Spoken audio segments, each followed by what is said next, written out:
Ako ang inyong Lolo Pael at ito ang aking kwento. Unang kwento, Berdugo sa Bukid. Kumusta naging biyahe mo, Manuel? Maigit hindi ka naligaw. Natawa naman si Manuel sa tinura ng ninong niya. Nagmano siya dito at yumakap. Hindi mangyayari yun, Nong. Kahit gaano katagal pa akong hindi umuwi dito, hindi ko malilimutan ng daan pabalik sa bayan kung saan ako isinilang at lumaki. Mabuti kung ganon. Ang dami na din kasing nagbago dito sa loob ng 5 taon eh. Oo nga, napansin ko nga din. Bukod sa dumami na yung mga kabahayan, medyo lumaki na din ang populasyon. Saka nakakamangha na sa bayan, Nong. Para na ding syudad pero malinis at maayos ha. Tama ka. O paano? Sa loob. Pinalinis ko na yung magiging kwarto mo. Maya-maya lang aalis na din ako ha. Naghihintay ang darling ko sa bahay dahil kanina pa akong umaga dito eh. Baka Armalite na maging hapunan ko pag nagkataon. Nakisabay naman siya sa pagtawa nito at tumango na din.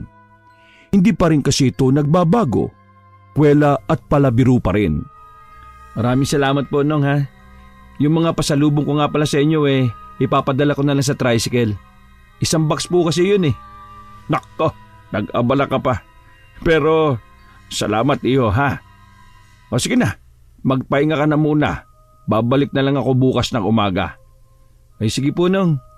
Isama nyo na din po si Ninang. Okay, sige po, mag-ingat po kayo. Pagod man sa mahabang biyahe ay hindi nagawang makatulog ni Manuel.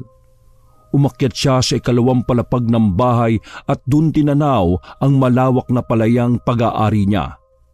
Sa loob lang ng ilang araw ay sisimulan na niya ang pamamahala doon. Hindi niya mapigilang ngumiti. Sa edad na 25 ay may pag-aari na siyang 2 ektaryang lupain. Napatingala siya sa langit at mariing ipinikit ang kanyang mga mata. Ay, kung nasaan ka man ngayon, Lolo Ismo, gusto ko malaman mo na iingatan at palalaguin ko yung lupaing ipinagkatiwala mo sa akin. Gabayan mo sana ako ha. Pinuno niya pa ng sariwang hangin ng dibdib bago pumasok sa loob. Kinuha niya mula sa mga papeles na dala ang blueprint ng farm plan na pinagawa niya pa sa kaibigang arkitekto. Muling napuno ng excitement ang puso niya. Hindi na siya nakapaghintay na makita sa realidad ang nasa blueprint na yon. Kinabukasan, Iho, Manuel, narito ng almusal mo. Naalimpungatan si Manuel sa mahihinang katok sa pintuan. Agad siyang tumayo at pupungas-pungas na binuksan ang pinto.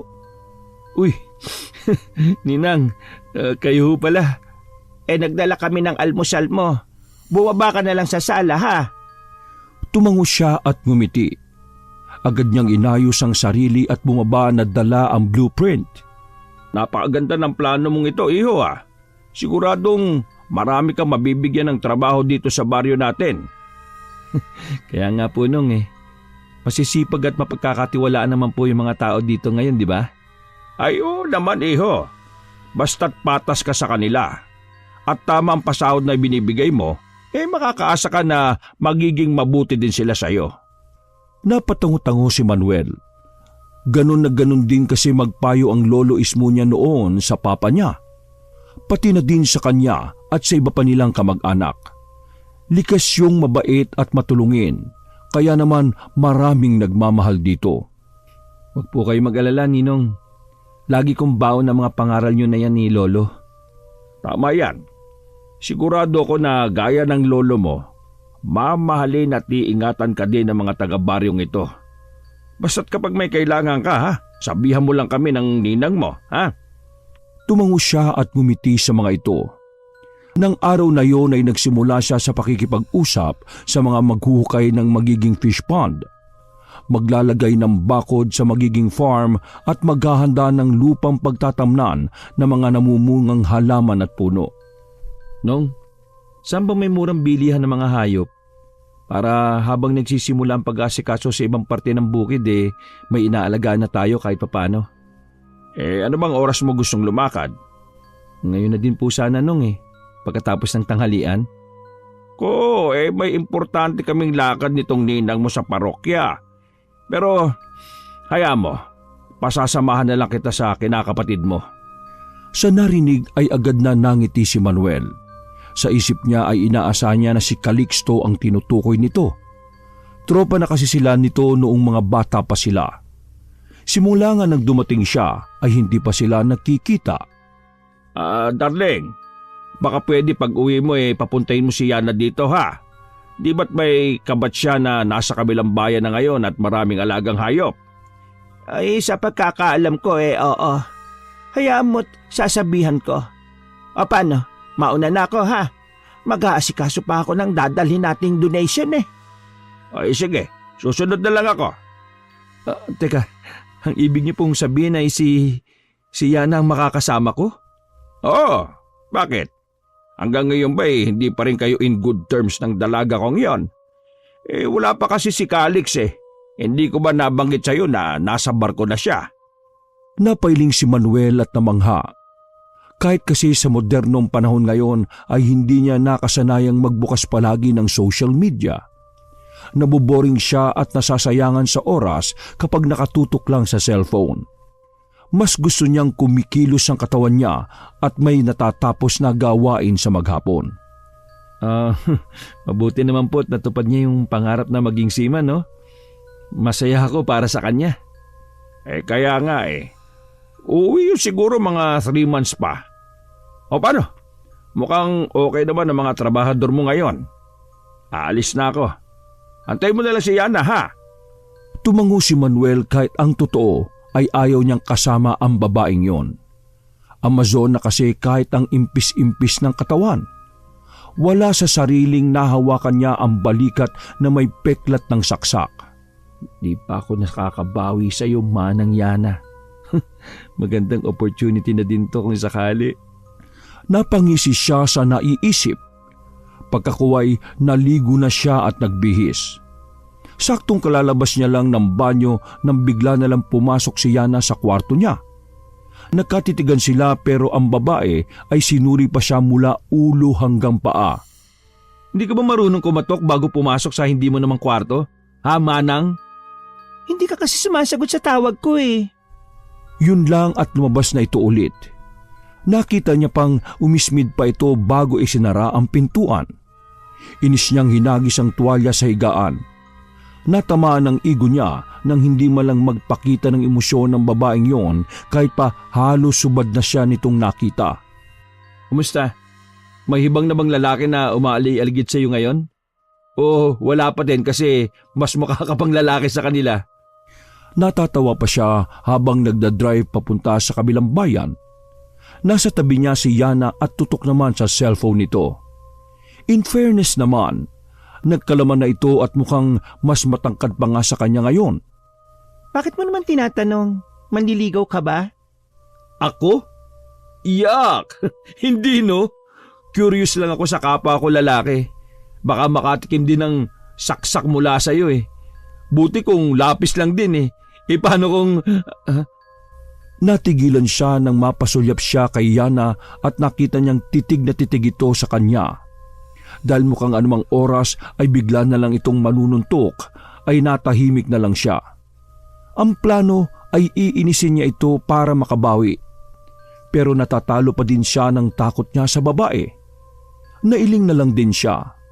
Alam niyang hindi magiging madali ang maghapon niya. Kinabukasan, nakahanap ba kayo ng gusto mong bilhin na hayop? Oho, ang dami po palang alaga nung kabats ni Yana, no? Marami ding ibinigay na dagdag sa akin lalo na sa mga manok at bibe. Kumusta naman? Hindi ba kayo naging aso't pusa ng anak ko? Hindi naman po nag-iingay ang pusa kapag hindi tumatahol ang aso nong. natawa na lang si Cesar at nailing. Tahimik lang talaga si Yana. Ang ayaw nun kapag siya ang nagtatanong o tumatawag tapos walang sumasagot sa kanya. Naiinis yun. Napatango-tango ang binata. Kaya pala inakyat na siya nito sa kwarto niya kahapon. Ilang buwan lang ang nakalipas at nabuo na ni Manuel ang dapat gawin sa bukirin niya. nakahanap na din siya ng mga magsisimulang trabahador na mag-aalaga sa bawat parte ng bukid. Matapos ang 2 taon, ay masasabing successful ang naging plano niya. Nadagdagan na ang mga trabahador niya at nakakatulong na din siya sa mga kababaryo niya. Si Yana ang nagsilbi niyang manager at tagapasahod sa mga trabahador. Mahusay din ito sa pagbabudget at paghahawak ng pera. Unti-unti ay naging maayos ang samahan nilang dalawa. Malaking bagay na hindi ito gaya ng ibang tipikal na probinsyana na malambot ang ilong. Nirerespeto ito ng mga kalalakihan dahil sa masculine type na personalidad nito. Lalaki kumilos pero hindi mukhang mayabang. Grabe ka talaga, pre. Akalain mong kahit hinati mo pa sa 4 ang lupain mo kumikita ka pa din ng 6 digits sa isang buwan? Alam mo ang sikreto mo? Ituro mo naman sa akin, oh. Wala naman akong ibang sikreto, pre. Kundi maging hands-on lang sa lahat ng yan. Kailangan alam ko at nakikita ko yung nangyayari araw-araw. Saka, tamang pag-aalaga din sa mga trabahador. Bilib talaga ako sa'yo. Halos lahat na nga ng magsasaka dito sa atin sa'yo na yata gusto magtrabaho Napailing pa itong ngumingisi. Nakaramdam ng kakaiba si Manuel sa tono nito pero hindi niya yung binigyang pansin.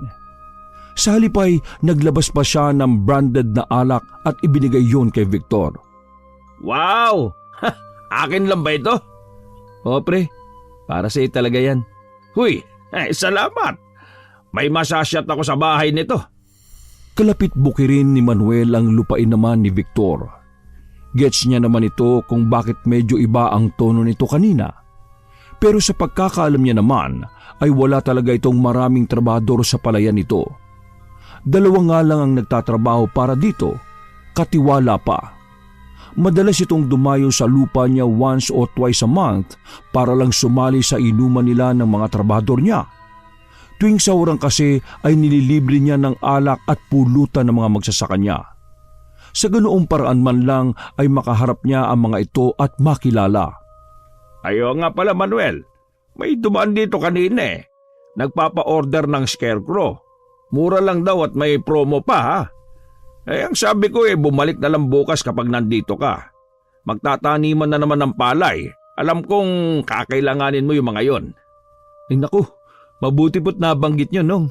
Wala na kasi akong oras gumawa ng ganun Anihan na din kasi ng mga isda, gulay at iba pang prutas. Tapos magpapalit na naman ng bagong punla. Sabi babalik daw bukas. Mukhang matibay naman yung pagkakagawa. Tingnan mo na lang bukas. Ay sige po, maraming salamat po nung. Kinabukasan nga ay dumating ang tinutukoy ng ninong niya na nagpapa-order ng mga scarecrow.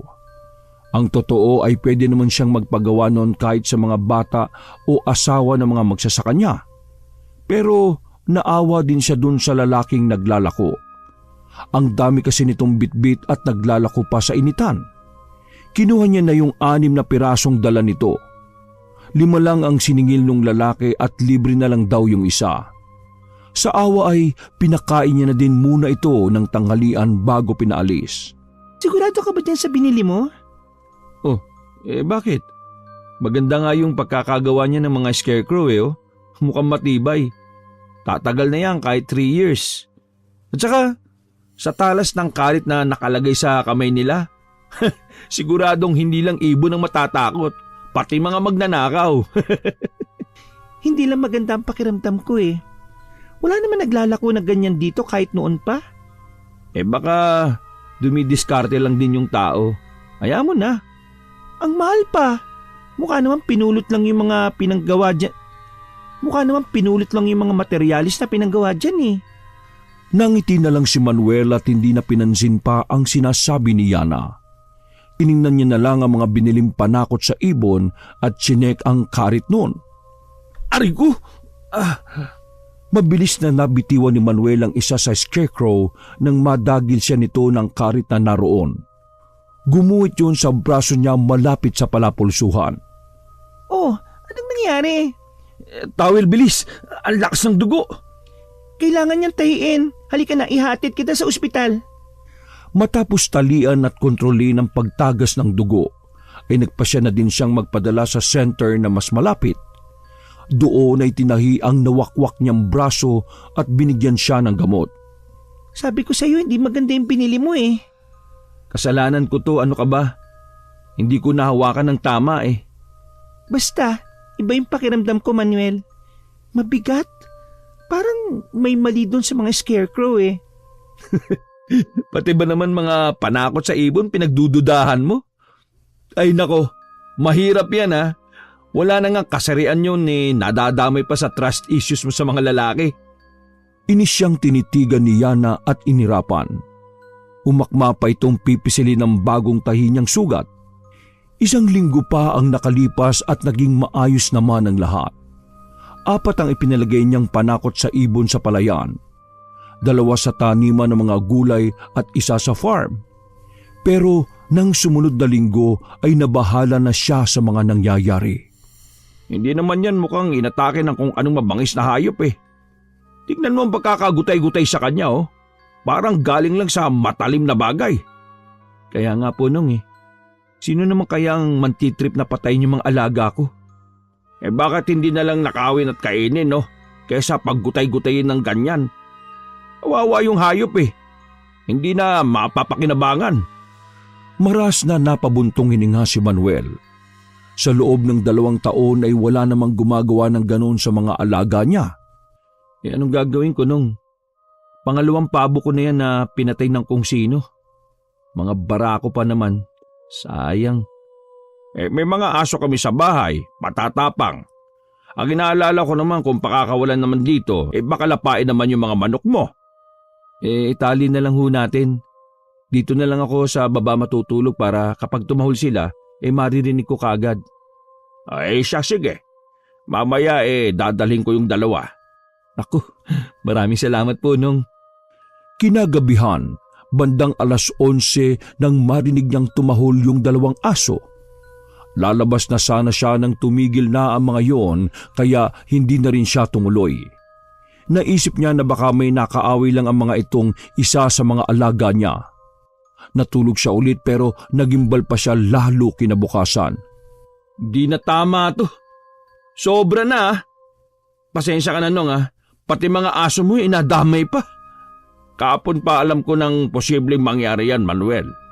Pero umasa ako na kahit masaktan sila o mapatay, makikita mo kung sino ang may gawa nun. Napayuko si Manuel at nakaramdam ng guilt. Naiinis siya sa sarili dahil hindi siya tumuloy sa paglabas. Siguro kung lumabas siya ay nakita niya na dapat ang salarin. Naku, pasensya na kayo nung Naging pabaya ako kagabi. Naramdaman niya na lang ang mahihinang tapik sa kanyang balikat. Siguro dapat dalhin na natin to sa barangay. Siguro nga ho, para makapagronda din ng mga tanod sa gabi.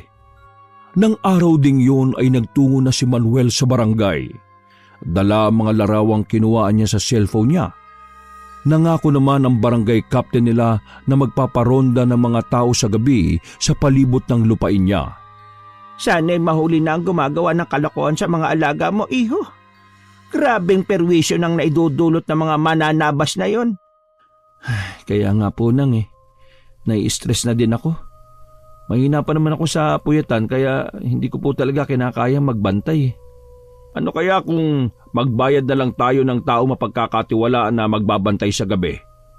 Pwede naman tay, pero hindi pwedeng gabi-gabi ganon. Tama si Yana nung ang pinakasolusyon talaga ay mahuli ang siraulong yon at ipakulong. Mangyayari yan kapag may nakakita na sa kanya. Sa ngayon, gawin muna natin ang makakaya natin. O sige, kakausapin ko si Badong. Total lagi din naman siyang laman ng kalye yon tuwing gabi. Dito na lang siya tumambay para magbantay. Okay, sige po nung. Salamat na marami ano na lang ang gagawin ko kung wala kayo? Ay nako, ikaw na bata ka Para ka namang ibang tao. Pamilya ka na namin. Saka nangako ko kay Ismong gagabayan kita hanggat kaya ko. Dahil gabi na, kaya pinasya nilang bukas na kakausapin ang magbabantay. Nang gabing yun ay walang nagawa si Manuel kung hindi ang magbantay sa farm. 10:00 nang pumasok siya sa bahay para magtimpla ng kape. Pagbalik niya ay nagulat siya dahil nag-iingay na noon ng mga kambing niya. Nang mag-ilaw siya sa kulungan ng mga ito ay nakahandusay na sa lapag ang buntis na inahin. Maraming sugat ang katawan nito. Nangingisay dahil sa dugong sumisirit pa mula sa laslas nitong leeg. Hindi. Ako naman oh. Nabitiwan niya ang hawak-hawak na tasa ng kape. Patakbo niya yung nilapitan at agad na diniinan ng leeg para sana pigilan ang pagdaloy ng dugo doon. Pero huli na siya. Mabilis na nawala ng buhay ang kanyang alaga. Hindi niya napigilang maiyak. Galit siyang tumayo at iginala ang paningin sa paligid. Demonyo! Demonyo ka kung sino ka man! Lumabas ka't ako harapin mo! Sisiguraduhin kong papatay kita at dudurugin sa mga kamay ko! Pero walang naging pagkilos sa paligid. Nang mapasulyap siya sa malapit na scarecrow, nang ilawan niya ito ay nakita niyang may mga talisik ng dugo ang katawan nito. Nangunot ang noon niya at nilapitan yun. Pagdating doon ay napansin niya pa ang mga tulo ng dugo sa ilalim ng kinalalagyan nito. Ha? Imposible naman na. Inis siyang napabuga ng hangin. Maari kasing talsik lang yun ang dugo ng kambing kanina. Habang nagbabantay ay kinatay niya na rin ng tuluyan yung namatay na kambing. Inilibing niya na din ang anak nito na nasa tiyan pa. Kinabukasan. Oh, anong nangyari? Ulo ba yun nung inahin na kambing? Oo, hindi ko na din alam. Pakiramdam ko nasa paligid lang yung pumapatay sa mga alaga natin. Nagbabantay at naghihintay ng pagkakataong umatake. Anong ibig mong sabihin, Manuel? Na narito lang sa paligid ang mananabas na yon? Ha? Sa palagay ko ho. Kasi pumasok lang ako sandali kagabi para magtimpla ng kape. Pero pagbalik ko laslas na yung liig ng buntis na kambing. Wala ka bang nakita na kahit na ano? Umiling siya sa napabuntong hininga. May mga katanungan din siya simula pa kagabi na hanggang ngayon ay hindi niya mabigyan ng paliwanag. Hayaan mo, ngayong gabi kumuha na ako ng 2 bantay para sa farm. Para may kasalitan ng isa kapag inaantok. Sa narinig ay nakahinga na ng maluwag si Manuel. Wala pa din kasi siyang tulog simula kagabi kaya sumasakit na ang ulo niya. Mukhang wala ka pang tulog mula kagabi O sige na, ako nang bahala dito. Magpahinga ka ng maayos at huwag ka nang mamroblema, ha? Maraming salamat, Ninong. Ay nako, kailangan ko lang po talagang makatulog. Sakit ng ulo ko Ikaw talaga, puro ka na lang pasalamat. Ay, oo nga pala, baka mag-overtime ang mga trabador sa maisa na. Kailangan na kasing anihin lahat yun Pagkatapos ipapalinis ko na din para bukas magbubungkal na ulit ng lupa. Sige po, kayo na pong bahala nong. Yung ulo nga pala nung kambing, ibigay nyo lang sa mga mag-overtime ha. Pampulutan nila. Sige po, pasok na po ako sa kwarto. Siya, sige. Nakatulog naman siya na maayos. Dahil 1:00 na din ng hapon bago siya nakatulog ay hindi niya namalayang gabi na. Naalimpungatan lang siya dahil sa mga sigawang nanggagaling sa labas. Napabalikwas siya ng bangon at tumakbong pababa sa unang palabag ng kubo niya. Inakala niyang baka may nasusunog na. Exaggerated kasi ang sigawan. Halo-halo yun at parang may takot na takot. Pagbukas pa lamang niya ng pintuan ay sinalubong na siya agad ng mga trabahador niya. Dumiretso ang mga ito sa pagpasok na animoy takot na takot. Wala nang ang pakialam ang mga ito kahit nababangga pa siya. Teka, ano bang nangyayari sa inyo Sa kanya lang napansin na may mga sugat ang iba. May isa pa na malala ang hiwa sa pisngi at dibdib. May mga sugat kayo? Agad niyang kinuha ang cellphone at tinawagan ng barangay para magpadala ng ambulansya. Nang madala na ang mga trabahador na sugatan sa ospital, ay sumunod din siya kaagad. Ano daw? Yung scarecrow ang umatake sa kanila? Ay, teka nga muna. Lasing na yata talaga kagabi mga yun eh. Yun na nga din ho ang iniisip ko nung eh. Baka sila-sila lang din ang nagkaasaran at nagkasakitan. Tama, hindi ba labo? Pero para sisihin nila yung nananahimik na panakot sa ibon, na alam naman natin pare-parehas na walang buhay eh, hindi kaya nagdodroga na din yung mga yun, Manuel? Napakibit balikat na lang siya. Ayaw naman niyang husgahan ng mga ito dahil sa tinagal-tagal na magkakasama sila ay naging maayos naman ang samahan nila. Maayos din silang magtrabaho at mababait. Hindi naman po siguro nung. Pero, hayaan niyo po. Mas pag-iigihan ko pa yung pagsubaybay sa kanila. Nga lang yung iba lalo na si Kulot na may malalang tama, hindi na daw babalik hanggat nakadisplay yung mga scarecrow eh. Ganun ba? Talagang na-trauma ang batang yun ah. Nakita niya pang nanahimik ang ninong niya. Malayo ang tanaw nito. Nasa malawak yung kabukiran. May nabanggit siya na sa akin nung bagong kuha mo pa lang yung mga yan, Manuel. Hindi ko pala nabanggit sa iyo na malakas ang intuition ng batang yun tungkol sa mga negatibong bagay. Negatibong bagay po? Gaya ho ng ano? Noong pangalawang sampa ni Calixto sa barko, pinigilan siya ni Yana. Umiyak pa nga yun at naglumuhod sa kapatid niyang huwag nang tumuloy eh. Ayun, awa ng Diyos nakinig naman ang kaibigan mo. Biruin mong kinabukasan nabalitaan namin na lumubog daw yung barko na dapat sana sasakyan ni Calixto. Walang nakaligtas sa mga sakay.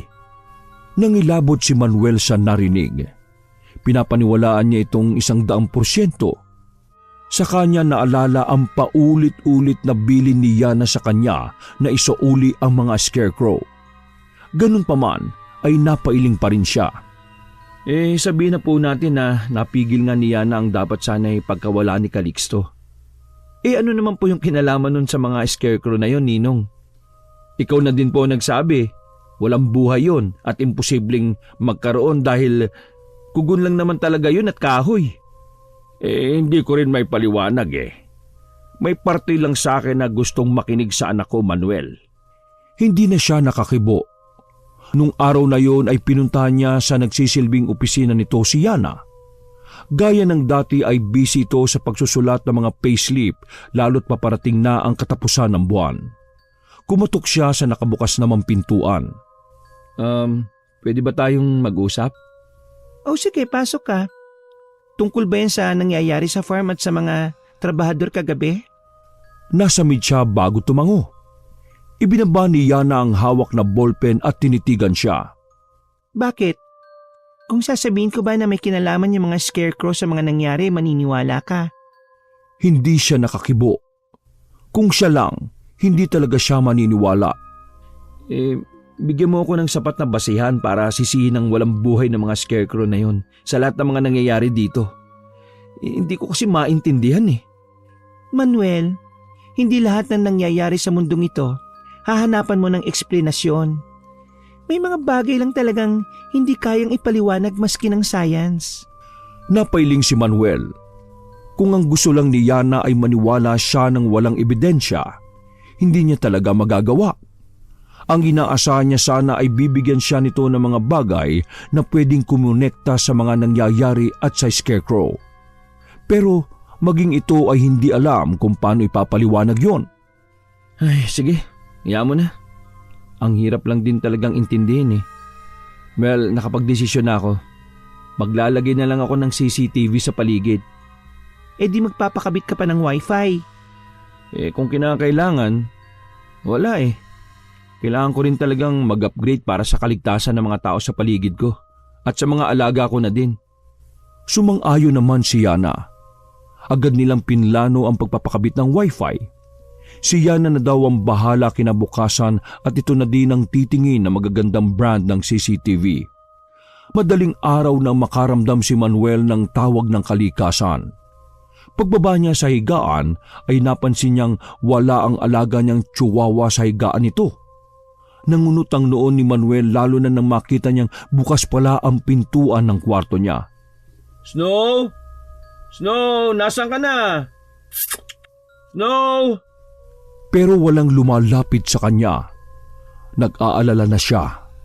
Pagbaba niya sa unang palapag ay mas nagimbal pa siya nang makita ang malaking pagkakabukas ng main door. Hindi! Snow! Snow! Pero parang nawala na talaga ang alaga niya.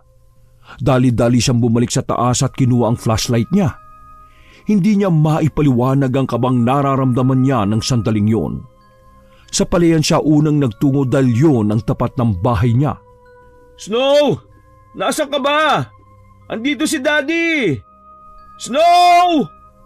Nakailang ikot na siya ay hindi niya pa rin ito mahanap. Hanggang sa nagawi siya sa maisan. Di kalayuan sa nilikuan niya ay nakarinig siya ng mga kaluskos. Kasunod noon ay mahinang daing ng isang aso. Nagmamadali siya sa paglalakad. Nang hawin niya ulit yung mga halaman ay tumambad sa kanya ang nakatalikod na hugis tao. Nang ibaba niya pa ang ilaw sa lupa ay doon niya nakita ang dugo ang katawan ng alaga niya. Snow! Hindi! Hindi!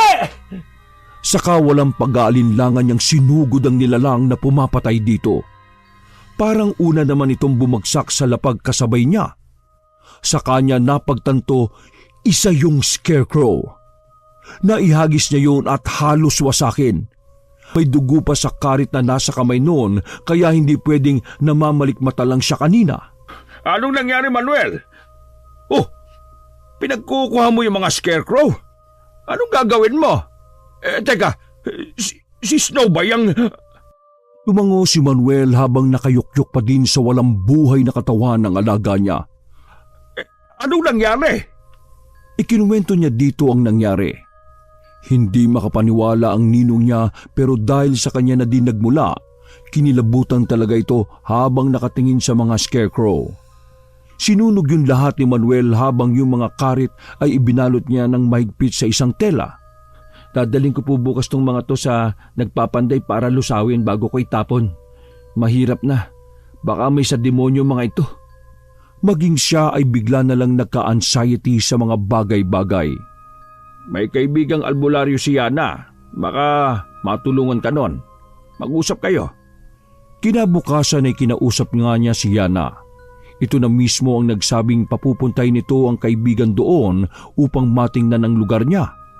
Kinahapunan ay isang matandang lalaking bulag ang kasama ni Yana nang bumalik doon. Iginala lang nito ang matanda sa buong bahay at tinawakan din ang kamay ni Manuel. Labis na inggit. Yun ang dahilan kung bakit ka pinadalhan ng mananabas, Manuel. Nais ng taong yon na bumagsak ka at katakutan ng lugar mong ito. At nasisiguro ko na hindi siya titigil hanggat hindi ka gumagapang sa lupa. Hindi inaasahan ni Manuel ang mga sinabi nito. Sa loob ng ilang taon ay wala naman siyang naging kaaway. Gaya ng lolo niya ay mahal na din siya ng mga taga roon dahil marami na din talaga siyang natulungan. Kakilala mo ito, iho. Nakakainuman mo. Simula ngayon ay huwag ka basta magtitiwala. May lalapit sa iyo para alukin ka ng pagkain o inumin. Wag na wag mong kakainin. Dahil baka sa susunod, ikaw na mismo ang maging mananabas. Hindi po ko papayag, Lolo Badong. Kung kinakailangang unahan ko na siya, gagawin ko. May magagawa po ba ako kung sakali? Handa po ako magbayad ng kahit magkano. Magantihan ko lang ang taong yun. Bakit? Kilala mo na ba kung sino siya? Hindi pa ho. Pero bukas makikilala ko siya. Hindi ako titigil hanggat hindi ko nalalaman kung sino siya. Kung ganon bumalik ka na lang sa akin kapag nakapagpasya ka na at kung sigurado ka na talaga. Nang araw ding yun ay nagsimulang mag-imbestiga si Manuel. Katwiran niya ay walang silbi ang yaman niya kung hindi niya yun gagamitin para makamit ang hustisya na nararapat para sa kanya. Nasukol niya yung lalaking nagbenta sa kanya ng scarecrow. Nung una ay todo deny pa ito. Hanggang sa bigyan niya ito ng assurance na walang mangyayaring masama dito. Bukod pa doon ay binigyan niya ito ng maayos na pangkabuhayan. Doon na ito lumuhod sa harap niya at umamin sa lahat ng nalalaman nito. Pag-uwi niya ng gabi ay inabutan niya si Victor sa bahay niya. Kausap ito ni Yana. O pre, anong atin? Nandiyan ka na pala, Manuel. Yayayay sana kita ng inuman eh. Kung hindi mo na itatanong, birthday ko kasi ngayon eh. Tiningnan niya ang dala nitong bote. Hindi nga nagkamali si Badong. Talagang hindi ito titigil hanggat hindi siya nasisira. Nginitian niya ang lalaki saka ito tinapik sa balikat. Pasensya ka na pre ha. Medyo nanlalata kasi ako ngayon eh. Maghapon ako naglakad sa renewal ko sa City Hall. Pwede bang bukas na lang ako babawi sa'yo? May regalo din ako sa'yo bukas. Ganun ba pre? O sige, i-save ko na lang itong lampanog para bukas. Punta na lang ako dito o ikaw na ang pupunta sa bahay? Ikaw na lang sigurong pumarito. Magpapakatay ako ng pabo para sa pulutan. Kinabukasan ay maagang tinungo ni Manuel ang bahay ni Lolo Badong. Desidido na siyang makapagiganti. Nais lamang kitang paalalahanan, Manuel. Ang pagganti sa kapwa kailanman ay hindi tama. Hindi ako ang gagawa ng sumpa kung hindi ikaw. Ituturo ko lamang sa iyo ang gagawin mo. Alam ko pong mali eh. Pero mas marami pa hong mapiperwisyo yung taong yun eh. Maraming nadadamay dahil lang sa inggit niya. Makikipaglaro ko sa paraang gusto niya. Isang itim na bato ang ibinigay ni Badong kay Manuel. Binigyan din siya nito ng kopya ng dasal at itinuro kung paano yun ibabaon sa lupa o sa bakuran ng nais niyang pagigantihan. Sa gayong paraan ay mapupuno ng kamalasan kung sino man ang nasa ibabaw ng lupaing yun. Mapatao, hayop o halaman man. Bilang kapalit ay ipinakiusap ng matanda sa kanya na paaralin ang nag-iisa nitong apo hanggang sa makapagtapos ito ng pag-aaral. Sumang-ayon naman siya ng walang pag-aalinlangan. Sigurado ka na ba sa plano mo, Manuel? Para mo na ding isinanla sa demonyo ang kaluluwa mo. Kung yun ang kapalit ng katahimikan sa lugar ko at nasasakupan ko, handa akong magsakripisyo, Yana. Hindi ko na mahihintay ang karma. Ako ang kusang magbibigay nun sa kanya.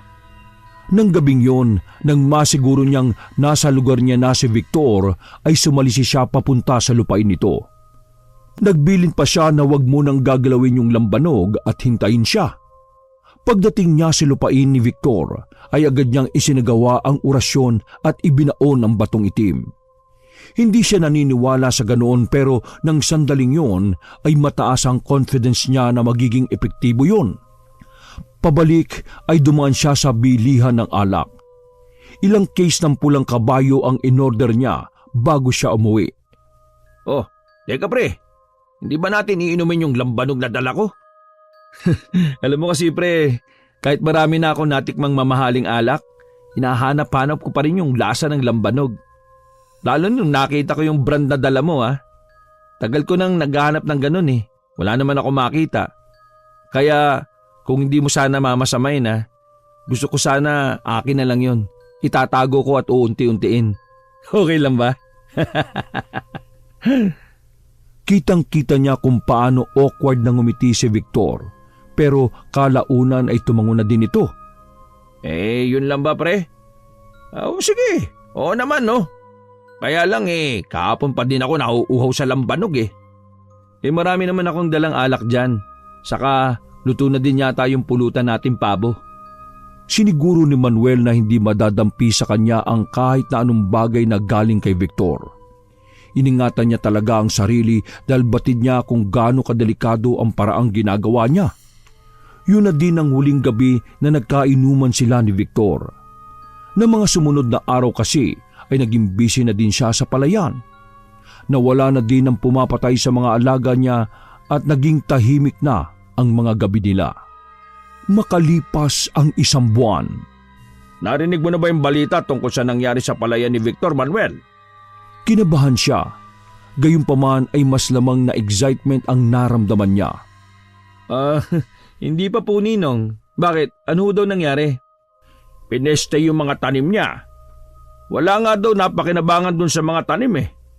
Ang nakapagtataka, dun lang sa kanya. Magkatabi lang naman kayo ng lupain. Di ba? Ang siste pa, nahuli niya yung asawa niya mismo sa bahay nila. Kapatong yung isa sa mga katiwala niya sa palayan. Napangiwi si Manuel. Tila nasatisfy na siya sa narinig na nangyari sa taong sumubok na sirain siya dahil lang sa inggit. Grabe naman yun, Nong. Sunod-sunod na kamalasan. Tama ka. May usap-usapan nga na baka isinumpa daw siya eh. Marami kasing nagagalit doon dahil sa kadamutan at pagiging inggitero. Kakumpetensya ang tingin niya sa lahat na may lupain dito. Ang totoo mas marami ang natutuwa sa nangyari sa kanya kaysa sa sumisimpat siya. Napatango na lang si Manuel. Nito na lang din niya kasi nalaman ang lihim din na galit ng iba sa mga tauhan niya kay Victor. Nung wala pa kasi siya doon, ay madalas silang abusuhin ito. Wala naman daw silang choice dahil ito lang ang may medyo malawak na palayan noon. Pero nag-iba lahat ng yon nang dumating siya. Naging emosyonal pa nga ang iba sa mga tauhan niya habang nagpapasalamat sa kanya. Doon pa lang ay sigurado na si Manuel na tama lang ang naging desisyon niya na gantihan si Victor. Hindi man siya naging patas kay Victor sa paningin ng iba. Ang makitang umuunlad din ang buhay ng mga tauhan niya kasabay niya ay malaking ligaya na sa puso niya. Kung hindi man siya matanggap sa kaharian ng Diyos dahil sa pagkakamali niyang yon, batid niya sa kailaliman ng kanyang puso. Ang nagawa niya sa baryo nila ay tatatak sa puso't isip ng mga taong natulungan niya.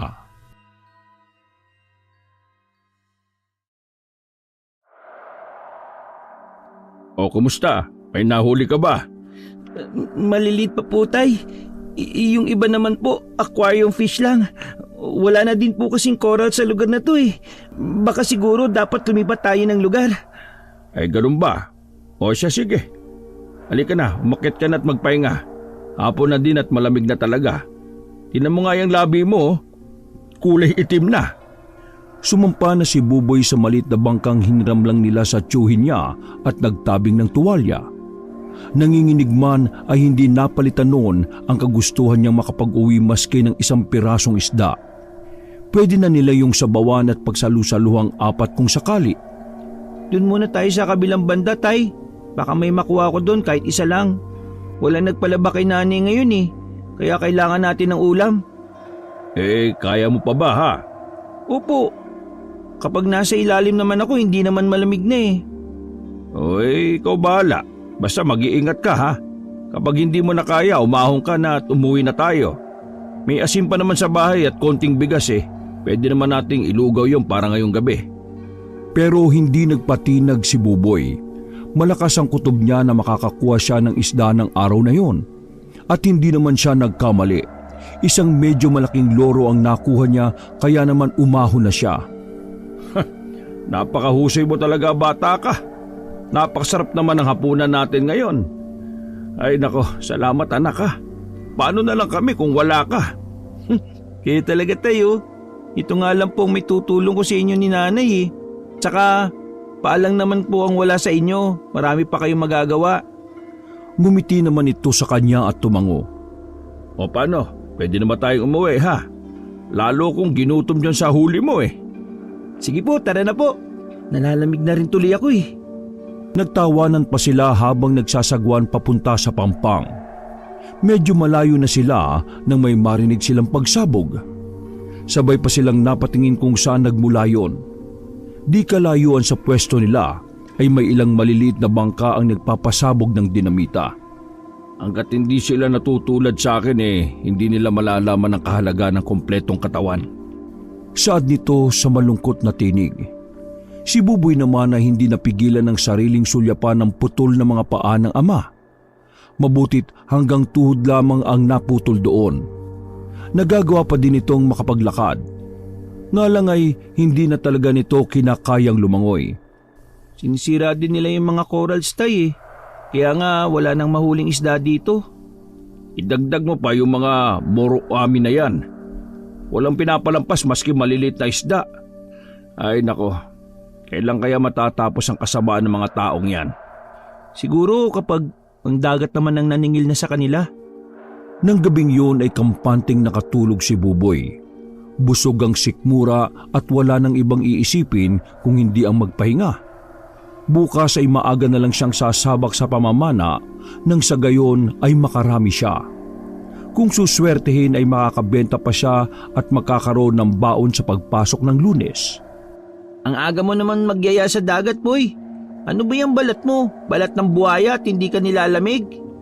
Kailangan ko kasing makarami. Sana ikaw din. Di ba kailangan mo ng pera? Oo, pero pambili lang naman ng Valentine's gift dun sa nililigawan ko eh. Kahit na, dapat porsigido ka. Paano ka sasagutin nun kung sa Valentine's wala kang maski isang regalo? Di wala.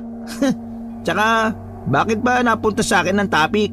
Hindi mo ako mapipilit lumusong sa dagat ng ganito kaaga, no? Sige na, hindi na. Basta diyan ka na lang muna. Tingnan mo to. Hindi pa nga ako nakakapagkape man lang eh. Ang arte? Yan lang yung bahay niyo oh. Naiiling na lang si Buboy habang papalusong sa dagat. Totoong napakalamig ng umagang yon. Medyo malakas pa ang hangin pero tinitibayan niya ang balat. Hindi niya na lang iniisip na malamig nang sa gayon ay makapagsimula na siya. Wala pa kasing nagdidinamita ng ganon kaaga. Walang mambubulabog sa mga isda. Dala na lang kita ng kape! Tumango naman siya at nag-thumbs up. Pumikit siya at kinondisyon ng sarili. Unti-unti niyang nilubog ang katawan sa dagat hanggang sa sumisisid na siya sa batuhan. Kapag walang nakikitang isda, ay mga tahong o kaya ay talaba ang pinag-iinitan niyang kuhain. Sa unang lubog ay puro tahong lang ang dala niya paakyat. Sabi sa'yo, wala nang isda masyado dyan eh. Doon tayo dapat sa likod ng malaking bato na yun, oh. Itinuro nito ang nasa dulo ng pampang. May mataas na batuhan kasi doon. At ni minsan ay hindi pa nila nagawang tawirin. Bukod sa delikado ay matutulis din ang mga batong nadadaanan bago makatawid sa kabila. Kailan mo balak puntaan? Delikado daw dyan, di ba? Malalim at naglalaki ng bato sa ilalim. Wag ka munang maniwala hanggat hindi pa natin nakikita. Ikaw talaga oh. Mamaya sinasabi lang yun para hindi talaga puntaan ng tao eh. Malamang may dahilan. Baka dahil ayaw nilang madamay pa yung lugar na yun sa sinisira ng ilang mangingisda dito. Napakibit balikat si Lando. Sakalang naalala ni Buboy, nagdidinamita nga din pala ang tatay ng kaibigan niya at dilihim yun sa lahat. Sorry ah. Ayos lang. Totoo naman ang sinasabi mo eh. Ayoko din naman na ginagawa ni tata yun. Pero sino ba ako, di ba? Anak niya lang ako eh. Nakikitira at nakikisama pa sa bahay niya kaya wala akong boses dun. Ganun talaga. Ang importante, hindi ka gumagaya sa gawain niyang mali. Nginitian niya pa ang kaibigan at tinapik ito sa balikat. O ayan, sumisikat na ang araw. Subukan natin dun sa likod ng bato. Alanganing tumango si Buboy. Pero sa likod ng isip niya ay excited siyang makita kung ano ang naroon. May tsinelas naman silang suot. Nagdodoble ingat na lang siguro sila. Hindi ko naiisip na kailangan pala natin gagamboy dito. Sobrang hirap pala tawirin. Paano kung pabalik na tayo? Hindi ba tayo pwedeng dumaan sa dagat? Ang sabi-sabi malakas daw ang hampas ng alon dyan sa kabila eh. Kasi nga malalim, di ba? Tapos, puro malalaki at matutulis na bato ang nasa ilalim. Kaya pati mga mangingisda o bangka, hindi magawang makalapit dun sa pinakabukal kung nasaan yung mga isda eh. Hindi napigilang mapangiti si Buboy dahil sa narinig. Kahit papaano pala ay may paraan ng kalikasan para gumawa ng lugar na hindi kayang pasukin basta-basta ng kung sino lang. Kung ganun ba't pupuntahan pa natin? Hindi rin naman pala tayo makakapangisda dun. Titingnan lang natin kung totoo. Ano? Magpapakahirap tayo para sa walang kasiguraduhang pagkain? Ayos lang yan, ganun talaga no. Minsan, kailangan natin i-explore ang pilit na tinatago sa atin. Malay mo naman, worth it pala, di ba? Napailing na lang si Buboy. Hindi kasi siya ganun mag-isip. Para sa kanya, ang bawat pawis at lakas na inuubos niya para sa isang desisyon dapat ay may magiging magandang bunga. Ayaw niyang nagsasayang lang ng lakas para sa walang kasiguraduhang bagay. Mahalaga sa kanya ang nakatabi niyang lakas. Yung kasi ang magsisilbi niyang gasolina para makapaganap ulit ng makakain para sa pamilya niya. Oo nga pala, nag-aalap ng bagong manlalaro sa basketball yung barangay natin ha. Baka gusto mo sumali. Kapag magaling ka doon, libre na ang pag-aaral mo hanggang college. May allowance ka pa. Talaga? Kailan daw pwedeng sumali? Humingi ka ng form kay Purok. Tapos ipasa mo sa opisina ng barangay. Diretso physical test ka na rin doon kung may alam ka ba talaga sa basketball. Ikaw, nakapagpasa ka na ba? Oo, kahapon lang. Hindi naman tayo nagkita kahapon, di ba? Buti naalala ko ulit ngayon. Kumusta? Natanggap ka ba? Oo naman, ako pa ba? Ikaw din magpasa ka, siguradong mas matatanggap ka. Sira ulo, pwede akong pumalya sa test no? Pero sige, magpapasa ako. Uy, salamat ha.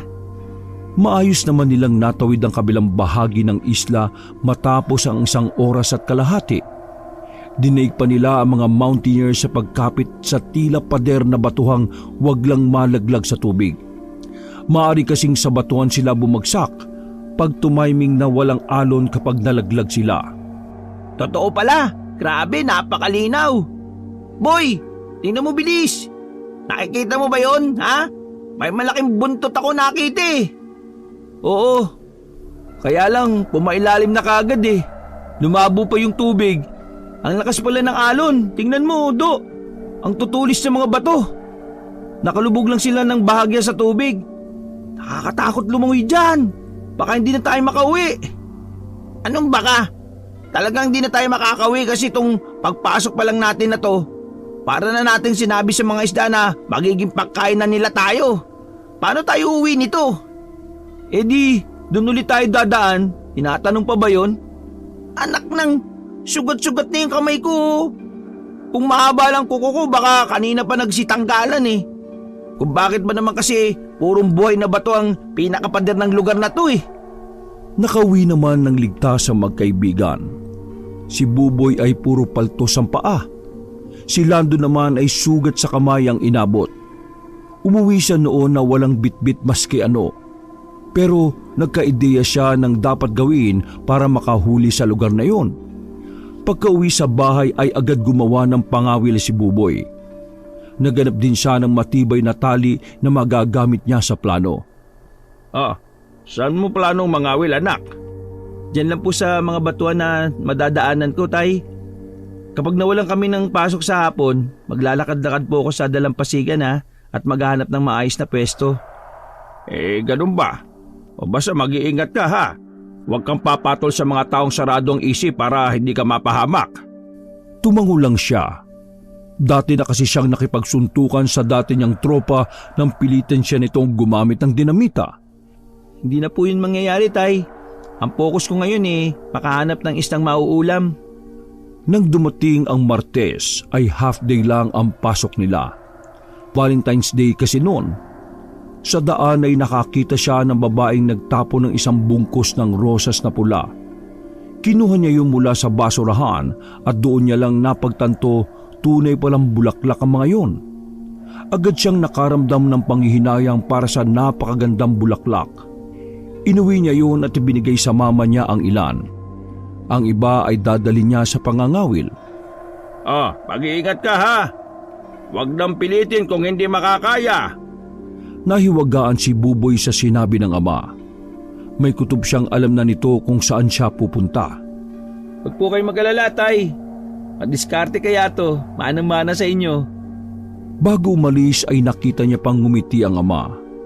Ito lang kasi ang naiwan sa bahay nila kapag naglalabada ang kanyang ina.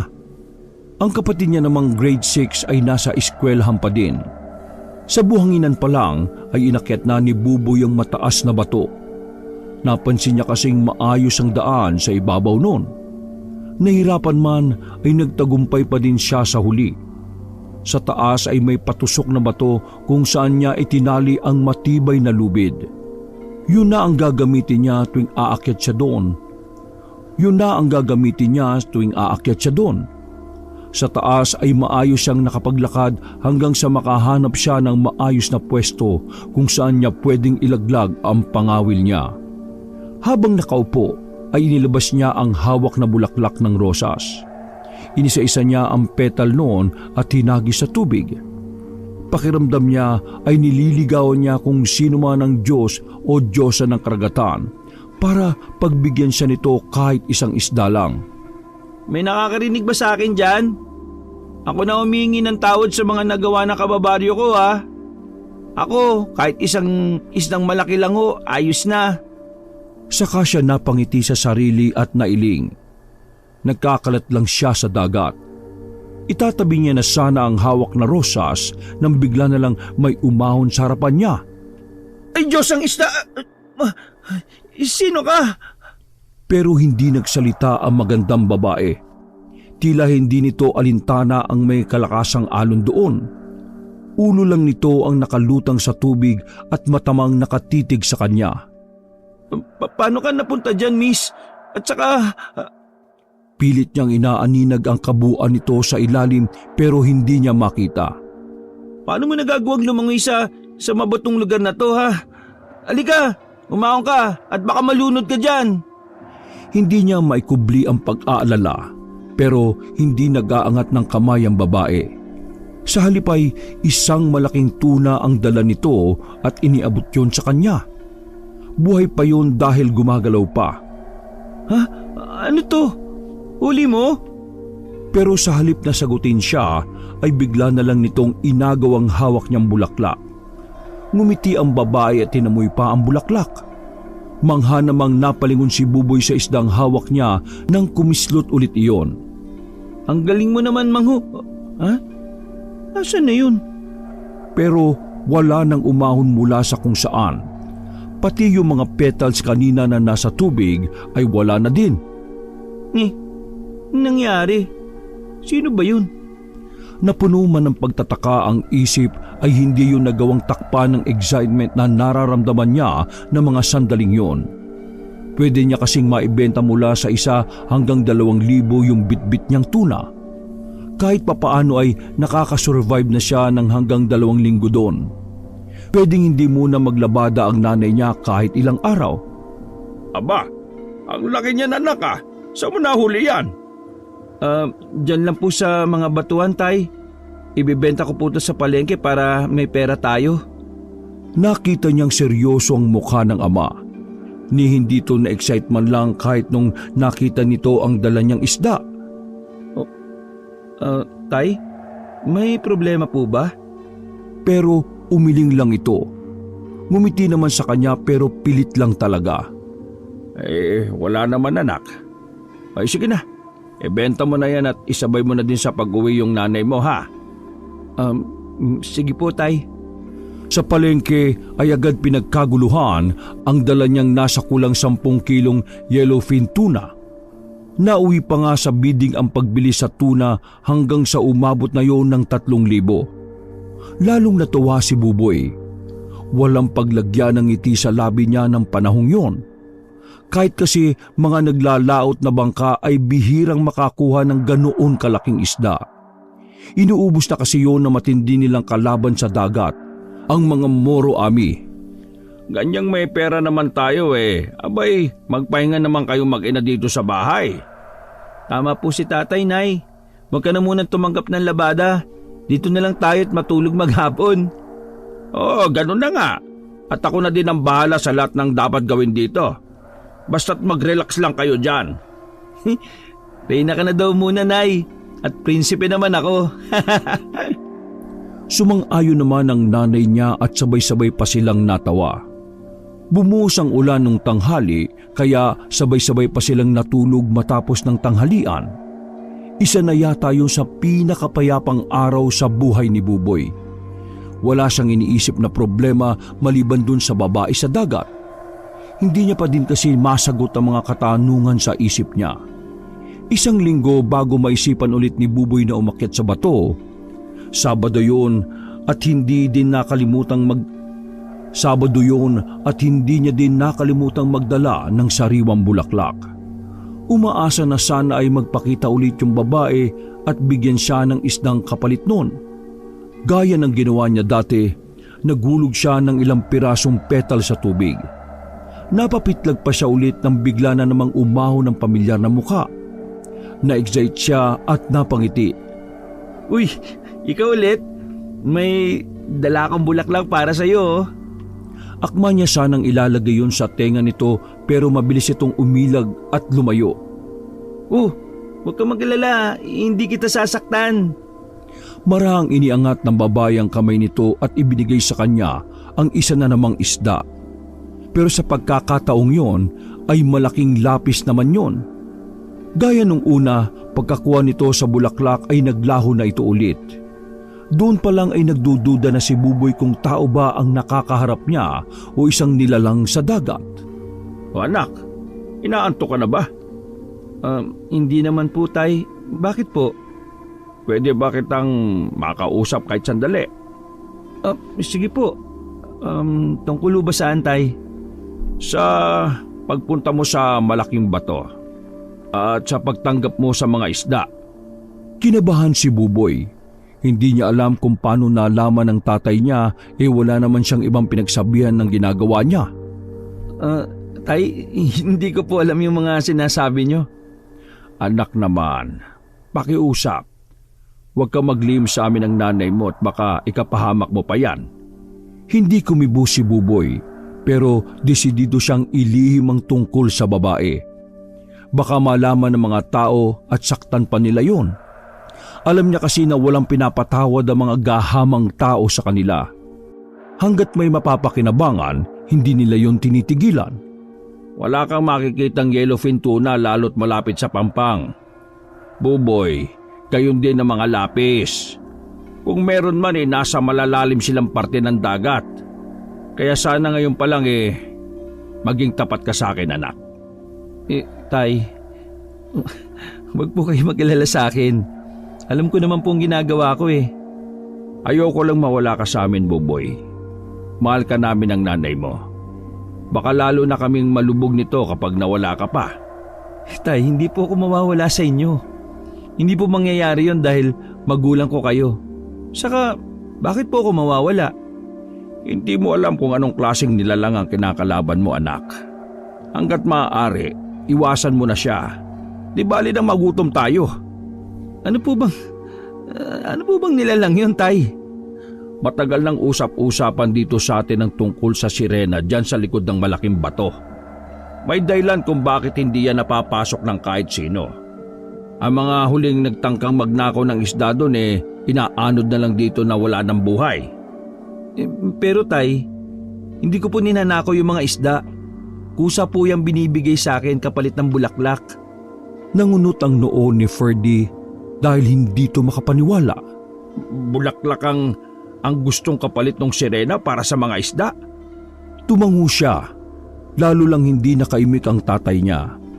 Ipinaliwanag pa ni Buboy kung paanong nawawala na lang bigla yung babae kapag nakuha na nito ang bulaklak sa kanya. Simula naman noon ay pinabayaan na din siya ng ama sa ginagawa niya. Halos araw-araw kung puntahan ni Buboy ang babae o sirena para dalhan ng sariwang bulaklak. Kapalit noon ay hindi naman siya nazizero sa ulam tuwing uuwi ng gabi.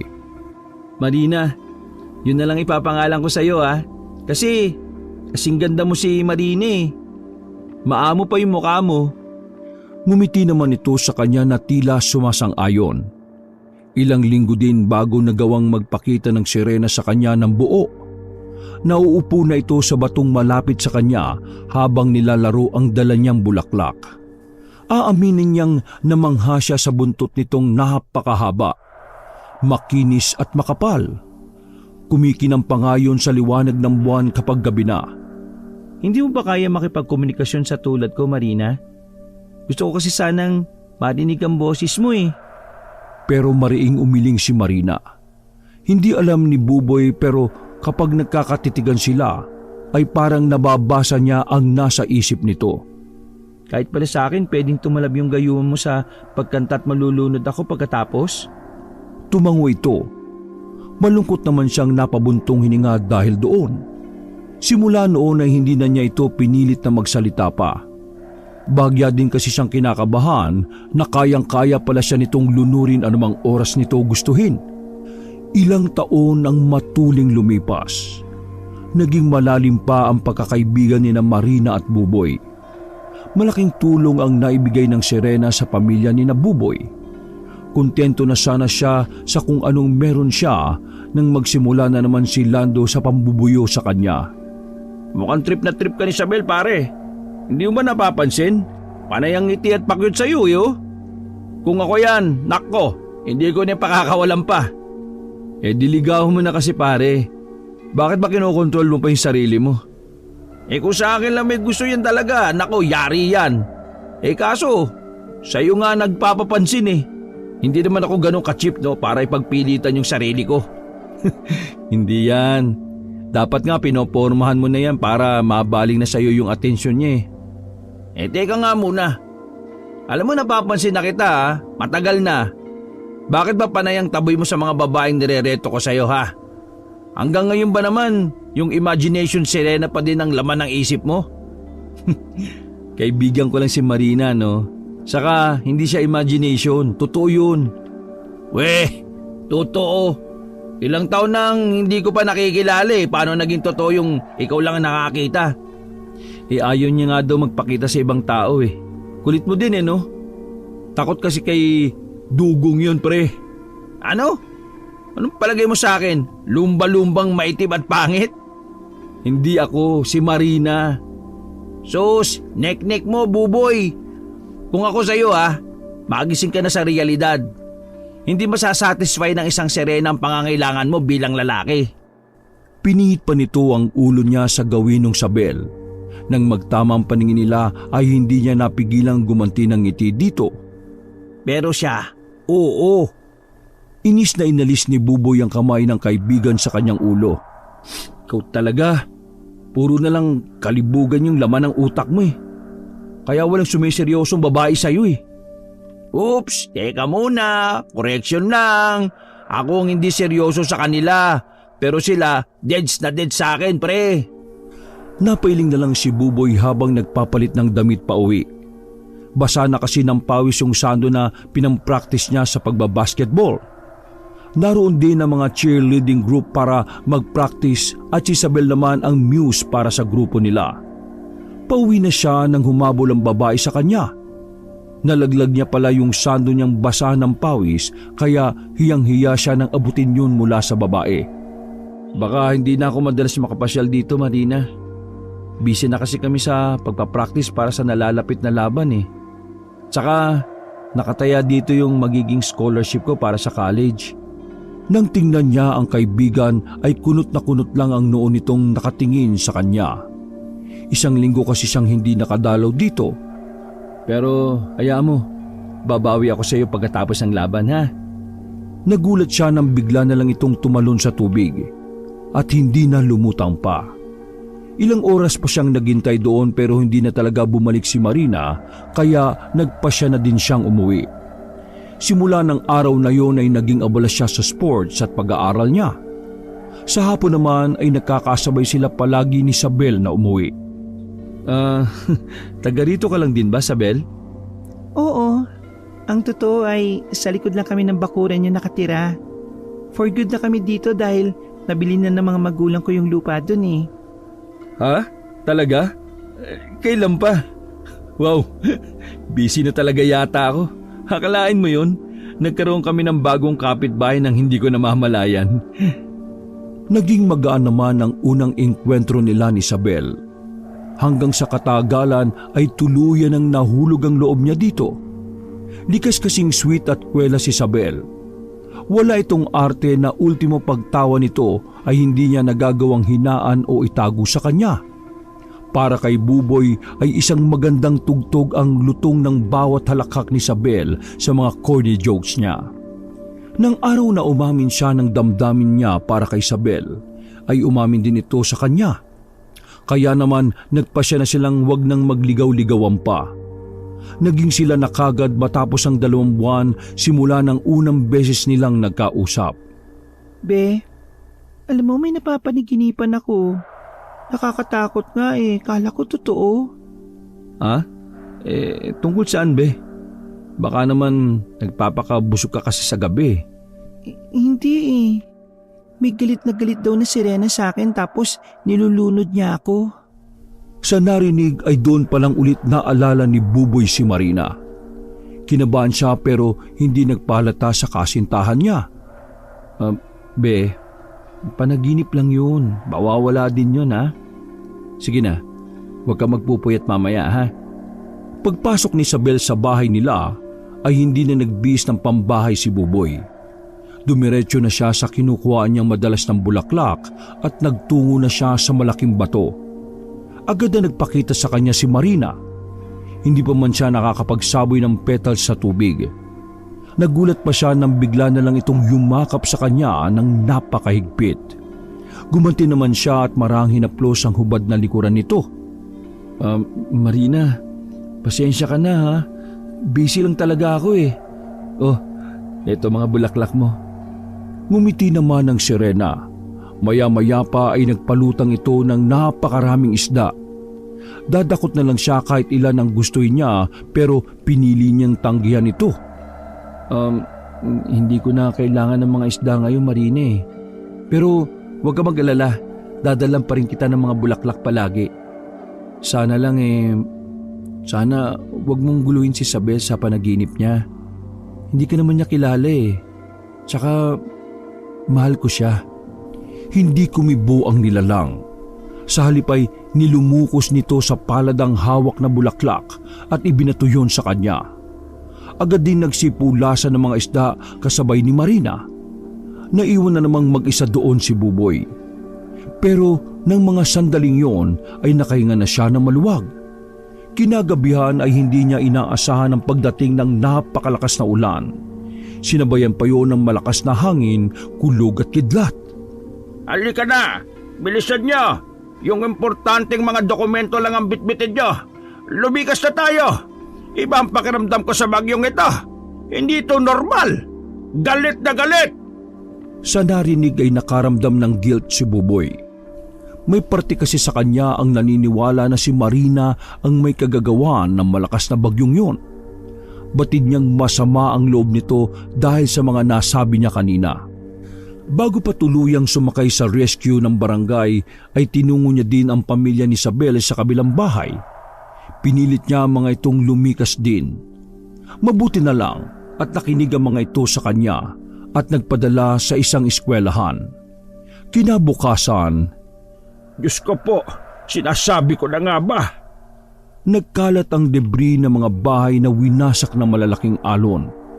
Pumailan lang din sa buong paligid ang iyakan ng mga pamilyang nawalan ng mga mahal sa buhay dahil sa pagkalunod. Hindi, sobra-sobra naman paniningil ito. Pati mga inosenteng batay nadamay. Kapag naggalit ang inang kalikasan, wala itong sasambahin maski bagong panganak na sanggol anak. Mawawalan siya ng awa sa oras na ubusin natin ang pasensya niya. Halos mapalod si Buboy sa basang lupa. Hindi niya matingnan lahat ng mga gamit na mahalaga sa kanya. Lubog yun sa putik at halos walang natira. Hayaan mo na. Mabubuo naman natin ulit ang tahanan natin. Ang importante, buhay tayo, buong pamilya. Tumango na lang siya at nagpunas na ng luha. Pagbalik nila sa evacuation center ay nagkwento na naman si Isabel sa kanya. Ganoon pa din daw ang laman ng panaginip niya at mas tumitindi pa ang galit ng sirena sa kanya doon. Dahil sa mga naririnig at nangyayari ng panahong yon, pinili ni Buboy na umamin na kay Isabel. Sinabi niya ang lahat pero wala siyang narinig na panlalait mula sa kasintahan. Sa halip ay naniniwala daw ito sa kanya dahil ito mismo ay nakakaranas ng pagpapahirap mula sa sirenang yon. Basta huwag kang susuko Magtutulungan tayo malampasan to. Tumango na din ng humihikbing si Buboy. Lalong napalakas ng sinabi ni Isabel ang puso't isipan niya. Salamat, Bea. Salamat at hindi mo ko hinusgahan o nilait man lang. Mahal na mahal kita. I love you too, Be. Magpakatatag ka, Nandito lang ako. Pero 1 linggo pa ang lumipas ay hindi niya na halos makilala ang kasintahan. Namayat ito ng husto. Hindi na ito makausap ng maayos. Magulang ni Isabel ang nagsabi sa kanya na parang nagkaroon na daw ito ng trauma sa pagtulog at hindi nila alam ang dahilan kung bakit. Nang wala na sa tapat niya ang mga magulang ni Isabel, ay napahagulgol na din siya ng iyak. 1 linggo kasi silang nagtayo ulit ng bagong bahay sa dati nilang pwesto. Gabing-gabi na kung sila ay matapos at maaga na naman silang nagsisimula kinabukasan. Hindi ko mapapalampas to, Marina. Hindi ka na nagiging patas. Hindi mo pwedeng idamay ang babaeng pinakamamahal ko sa galit mo sa akin. Ako dapat ang pinahihirapan mo at hindi si Isabel. Nang umuwi siya ay agad niyang binitbit ang kinakailangan. Kung ikamamatay niya man ang mangyayari ay maluwag niya yung tatanggapin sa puso niya. Alam niya din namang umaasa sa kanya si Marina kahit alam nito ang totoo na kaibigan lang talaga ang tingin niya dito. Marina! Narito na ako! Ako na lang ang kuhain mo! Ako na lang ang pahirapan mo! Tutal, ako lang naman ang may kasalanan sa iyo eh. Nakahanda na akong sumama sa iyo. Nasaan ka na? Mula sa bandang dulo ng batuhan ay lumitaw si Marina. Nakangiti ito habang tinatawag siya. Ilang beses napalunok si Buboy bago humakbang. Basta't mangako ka sa akin na titigilan mo na si Isabel. Mangako ka! Nakangiti pa din itong tumango kaya naman pikit matang tumalon si Buboy sa nagngangalit na dagat. Buong linggong malakas ang hangin at alon sa dagat. Ni walang makapangisda maski na isa. Sa ilalim ay naramdaman niya kung paano siya yakapin ni Marina. Yun ang pagkakataong hinihintay niya. Hinawakan niya ng mahigpit ang hawak na sibat at isinaksak yun sa likuran ng sirena. Bagamat humigpit lang din ang yakap sa kanya. Hindi niya inaasang ito pa mismo ang magdidi ng sibat hanggang sa tumagos yun hanggang sa tiyan niya. Magkasabay silang napabuga ng dugo sa tubig. Maya-maya pa ay kusa na ding bumitaw sa kanya ang walang buhay na katawan ni Marina. Habang papulutang siya sa ibabaw kasama ang sibat na nasa tiyan niya, si Marina naman ay mabilis na bumulusok pa ilalim. Hanggang sa tuluyan ng nagdilim ang lahat kay Buboy. Nurse! Nurse! Bilisan niyo! Nakita kong gumagalaw ang mga daliri ng anak ko! Nang magmulat ang mata ni Buboy ay tumambad sa kanya ang nag-aalalang mukha ng mga magulang. Nagkakagulong nurse at si Isabel na umiiyak sa gilid. Pilit na gumuguhit ang ngiti sa labi niya nang mapansing maayos-ayos na ang itsura ng kasintahan niya. Ising ka na nga anak ko! Ligtas ka na! Diyos ko! Salamat po ng marami at dininig niyo ang panalangin namin! Magpalakas ka. Nandito lang kami. Kahit may luha sa mga mata, ay nakangiti pa din ito nang sabihin ng mga katagang yun. Ang totoo ay wala pa din sa sarili niya si Buboy. Maya-maya lumalabo ang mata niya at nawawala ng pandinig. Para siyang radyo na nagkakaroon dili ng signal. Gayunpaman ay isa lang ang batid niya, na nabuhay siya pagkatapos na nangyari, na nasa ospital siya at ligtas na. Nang tuluyang lumakas ay nakalabas na din siya ng ospital. Nalaman pa niya na milagro daw talaga ang pagkakaligtas niya. Mula sa nagngangalit na dagat hanggang sa sibat na tumama sa kanya dahil walang natama ang major organs yun sa loob. Hindi na din nananaginip pa si Isabel ng tungkol sa sirena kaya naman bumalik na din sa normal ang buhay nila. Beach wedding? Oo naman oh. Kahit saan mo gusto, be. Basta't maikasal ako sa'yo. Kahit sa tuktok pa ng bundok, sasama ako. Ay nako, ang dami mong sinasabi. Bigla ka naging clingy. Nakakayakin na tatay at nanay oh. Ano ka ba? Pagkatapos kong muntik mamatay? Aba, wala na akong sasayanging oras na makasama ko kayo, no? Susulitin ko na hanggat naaabot ko pa kayo at nayayakap. Lalo ka na, be. Sarap namang amoy ng kilikili mo. Maasim na't masarap. Yak! Ikaw talaga napakapilyo. Matapos ang 6 na buwan na preparasyon, ay naidaos ng maayos ang kasal ni Buboy at Isabel sa dagat. Ngunit bago tuluyang lisanin ni Buboy ang lugar na yon, ay muli siyang bumalik sa malaking bato, sa lugar kung saan sila madalas tumatambay ni Marina noon. Hindi ko na nagawang magpasalamat sa iyo, Marina. Sana kahit sa maikling panahon na nagkasama tayo napasaya kita. Maraming salamat sa lahat ha. Hindi kita malilimutan. Patawarin mo sana ako sa mga nagawa ko na nasaktan kita at napaasa. Pagsisisihan ko yon habang buhay. Paalam sa iyo, Marina. Wakas!